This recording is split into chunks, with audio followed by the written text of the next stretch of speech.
आज की कहानी एक ऐसी टीचर की है जो अपने स्टूडेंट का केयर करती है। बहुत बढ़िया तरीके से लठ लगा के केयर करती है। आप समझ सकते हो। दरअसल इसका पति उसका केयर नहीं कर पा रहा था, तो अपने स्टूडेंट के साथ ही केयर का गेम खेलती है। केयरिंग केयरिंग खेलती है। केयरिंग के साथ शेयरिंग भी होती है। अब कहानी की शुरुआत में हमें एक टीचर को दिखाया जाता है। बहुत बढ़िया टीचर होती है, मैथ्स की टीचर होती है ये।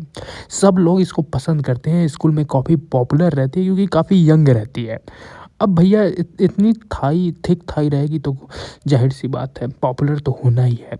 अब क्या होता है ना कि ये इतनी पॉपुलर होती है कि सब लोग को भैया बहुत पसंद होती है। अब क्या होता है ना कि स्टूडेंट की बात ही छोड़ो, जो टीचर रहते हैं उनको भी ये बहुत पसंद थी। टीचर अपने आस-पास यही सब बातचीत कर रहे होते हैं कि भाई इसका पति कितना लकी होगा, जो ऐसे थिक थाई वाली बीवी जिसको मिलेगी तो रात में नींद कहाँ आएगी, नींद उड़ी जाती है। तो यही सब बातचीत चल रही थी। लेकिन उनको क्या पता था कि पति काफ़ी बिज़ी रहता है, पति अपनी पत्नी पे ध्यान नहीं दे पा रहा था। ये सब सबको थोड़ी ना पता होता है ये चीज़, तो यही नहीं पता होता है। अब एक दिन जो है मैम जो है कॉपी-वॉपी साइन कर रही थी बच्चों का, तो देख रही थी एक बच्चा काफ़ी वीक निकल रहा है। अब ये बहुत वीक रहता है क्योंकि इसके मार्क्स दिन पे दिन नीचे की तरफ जा रहे थे, डाउन टू अर्थ बंदा था। अब क्या होता है कि एक रात जो है अपने घर पे जाती हैं ये, तो इनका जो पति रहता है ना आज भी भैया लेट आने वाला है, घर पे नहीं आने वाला होता है। तो मैडम कहती हैं कि देखो आज तो मेरा पति आने से नहीं रहा, तो इनको जो है बाहर ही खाना खाना पड़ेगा, डिनर के लिए जो है बाहर जाना पड़ेगा। अब मैडम जी जो है रात को ही निकल जाती हैं डिनर करने बाहर। अब बाहर जो है बारिश हो रही थी, तब तक उनकी नज़र एक स्टूडेंट पे जाती है जो कि इन्हीं की क्लास का स्टूडेंट होता है। ये और कोई स्टूडेंट नहीं रहता है, ये वही स्टूडेंट था जिसके मार्क्स काफ़ी ख़राब आ रहे थे। तो इसको अपने घर पे लेके चली जाती है। भाई इतनी अच्छी टीचर है भाई, क्या चाहिए ज़िंदगी में? बताओ तुम्हारी टीचर तुम्हें अपने घर पे ले जा रही है, कितनी बढ़िया बात है भाई। मज़ा आ जाएगा, ऐसी टीचर सबको चाहिए ज़िंदगी में, और क्या चाहिए। तो टीचर अपने स्टूडेंट को घर पे ले जाती हैं और केयरिंग का गेम खेलती हैं यहाँ पे। अब स्टूडेंट खतरनाक वाला स्टूडेंट होता है, मार धाड़ वाला लड़का रहता है, चीर-फाड़ हमेशा करता रहता है, तो उसके बॉडी पे काफ़ी ज़्यादा निशान आए होते हैं। अब यहाँ पे जब टीचर आती है ना, जब नहा धो करके ये बंदा निकलता है बाहर ना, तो टीचर का जब ध्यान जाता है कि भैया इसके तो बॉडी पे भाई कई निशान हैं, तो मैडम जी जो है बहुत ज़्यादा आश्चर्य हो जाती हैं। ज़ाहिर सी बात है, होता है स्टूडेंट के प्रति थोड़ा सा प्यार होता है टीचर के लिए, लेकिन ये प्यार काफ़ी गहराई में जाने वाला है। अब क्या होता है ना कि मैडम जी जो है देखने लगती हैं, पीठ ऊठ पूरा देखती हैं भैया, आगे पीछे चारों तरफ से देखना शुरू कर देती हैं भाई। और पीछे पीछे देखते देखते थोड़ा मामला नीचे तक पहुंच जाता है। मैडम नीचे से देखने लगती हैं, अब भूल जाती हैं कि लड़का है भाई, नीचे कुछ और भी होता है, बड़ी चीज़ें भी होती हैं नीचे। मैडम जी को थोड़ा सा ध्यान नहीं रहता है, मैडम जी ज़्यादा ही बिजी हो गई थी, ज़्यादा ही डीप में चली गई थी।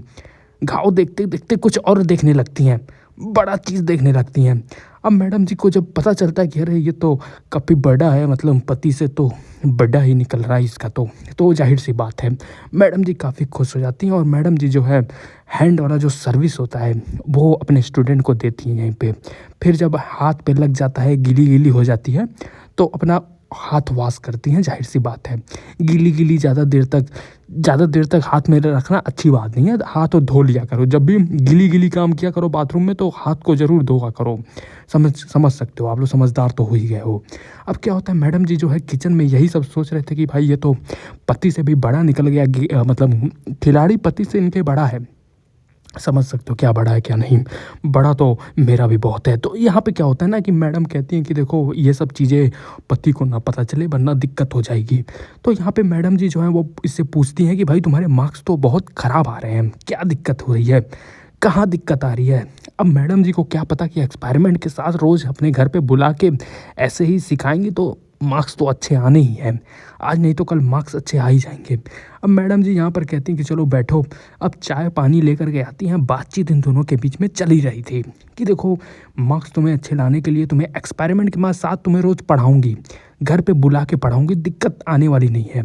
अब लड़का भी तैयार हो जाता है, कहता है चलो ठीक है, लेकिन जो कहानी आने वाली है ना, मतलब क्या पढ़ाने वाले हो क्या नहीं पढ़ाने वाले हो वो तो बात की बात है। लेकिन यहाँ पे जब बातचीत कर ही रहे होते हैं ना, तब तक यहाँ पे पानी वगैरह पी ही रहा था लड़का, लेकिन गलती से मैडम जी के हाथ में जो चीज़ें होती हैं ना, मैडम जी जब जा रही थी ना फिसल जाती हैं। अब भाई लड़का जो है उनको पकड़ लेता है, लेकिन हाथ जो था ना इसका कुछ बड़े चीज़ों पे लग जाता है, मतलब आप समझ सकते हो बहुत ही बड़ा होता है वो, सबके कंट्रोल की बात नहीं होती है, वो मेरे जैसा लवंडा ही संभाल सकता है। सबके बस की बात नहीं होती उस चीज़ को संभालना, तो बड़े चीज़ों को संभालने लगता है, ज़ाहिर-सी बात है। अब टीचर भैया इंटेंस हो जाती हैं, ज़ाहिर-सी बात है भाई, जब जब हाथों में बड़ा चीज़ आ जाता है ना, तो सब लोग इंटेंस ही हो जाते हैं। सबके बस की बात नहीं होती उसे संभालना। अब टीचर और दोनों स्टूडेंट भाई, ज़ाहिर-सी बात है, मैडम कहती हैं कि देखो यही है टाइम जलवा दिखाने का। मैडम जलवा अपना दिखाती हैं और लड़का भी जलवा देखता है, तो मज़ा सा आ जाता है देख कर के। इन दोनों के बीच में इंटेंस केयरिंग वाला सिलसिला चलता है और सिलसिला ऐसा चलता है जो रुकने वाला नहीं था। अब क्या होता है ना कि जब मैडम स्कूल आती हैं, लड़का भी जब है स्कूल आता है, तो ज़ाहिर सी बात है जो चीज़ हुआ है ना रात में, मतलब कल मतलब हुआ था जो चीज़, तो एक दूसरे को देख करके काफ़ी ज़्यादा एम्बैरेसिंग फील होता है टीचर को। ज़ाहिर सी बात तो होगा, है तो स्टूडेंट ही, तो थोड़ा सा फील होता है। अब यहाँ पर ये दोनों जब क्लास करते हैं, मतलब सोचो टीचर एक तरफ क्लास कर रही थी और दूसरे तरफ भाई दूसरा क्लास चल रहा था इन दोनों का, तो समझ सकते हो आप भाई, इंटेंस तो हो ही जाएगा। ज़ाहिर सी बात है, एक तरफ क्लास चल रही है, एक तरफ बायोलॉजी की एक्सपेरिमेंट के साथ क्लास चल रही है, तो मज़ा आ जाता है। रिप्रोडक्शन का चैप्टर पढ़ा रही थी टीचर एक्सपेरिमेंट के साथ, तो मज़ेदार चैप्टर था। अब मैडम जी जो है एक दिन इसको ऑफिस में बुलाती हैं बढ़िया से, कहती हैं ऑफिस में आओ, और ऑफिस में जो है बुला करके लड़के को बढ़िया से समझा रही थी कि देखो अब ये सिलसिला हमें रोक देना चाहिए। अरे क्यों रोकना भाई, चल तो रहा है बढ़िया से, तो चलने देना चाहिए मेरे ख्याल से।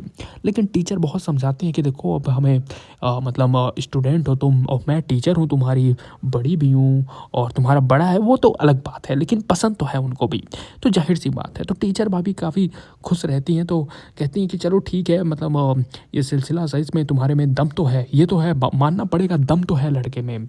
तो टीचर काफ़ी ज़्यादा खुश तो रहती हैं इस चीज़ से, लेकिन दुख इस चीज़ का रहता है कि शादीशुदा रहती हैं, अपने पति को चीट नहीं कर सकती, तो जाहिर सी बात है। तो यही सब चीज़ अपने स्टूडेंट को समझा रही थी कि देखो अब हमें ये चीज़ छोड़ देनी चाहिए।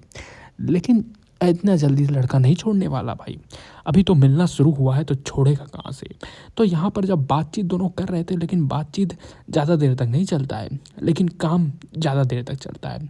अब यही सब बातचीत कर रहे थे, लेकिन उनको नहीं पता था कि भैया ये बातचीत ज़रा ना, जब ये दोनों बातचीत कर रहे थे कि हमें ये छोड़ देना चाहिए और मैं तुमको अब नहीं दूंगी प्यार, मतलब केयर, मतलब तुम्हारी अब नहीं करूँगी मैं, ऑफ कोर्स केयर की बात कर रहा हूँ मैं। तो टीचर कहती है कि मैं तुम्हारी केयर नहीं करूँगी, लेकिन इन लोगों को नहीं पता था कि कोई और इन लोगों की बातें सुन रहा है। इन लोगों को नहीं पता था, ये दोनों आपस में बात तो कर रहे थे कि भैया केयर नहीं करेंगे, लेकिन एक और मैडम होती हैं, ये होती है इंग्लिश की मैडम, थिक थाई वाली मैडम होती हैं, ये बातें सुन रही थी और बड़ी होती हैं, जाहिर सी बात है, बड़े हैं तो ये टीचर सुन रही थी। अब समझ जाती है कि इन दोनों के बीच में क्या चल रहा है, और अगले एपिसोड में ये मैडम बढ़िया से केयरिंग का लेसन देंगे इस लड़के को।